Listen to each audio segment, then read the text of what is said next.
quick look at what an electrician earns in Australia. The average salary of an electrician in Australia is $62,000 US dollars a year. That is the average annual gross salary before tax, but after tax, you take home $48,200. This leaves you with roughly $4,017 each month for your living expenses. You will usually bring home noticeably more if you work in a major metropolis, which is why the average take-home pay in Sydney goes up to $55,800. However, higher rent in Sydney often eats up that extra electrician income, so your actual buying power might stay about the same.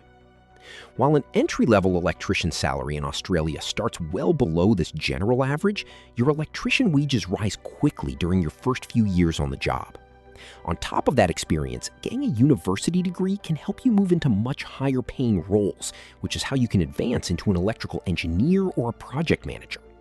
Beyond formal education, picking a specialist skill like industrial automation helps you earn even more over time.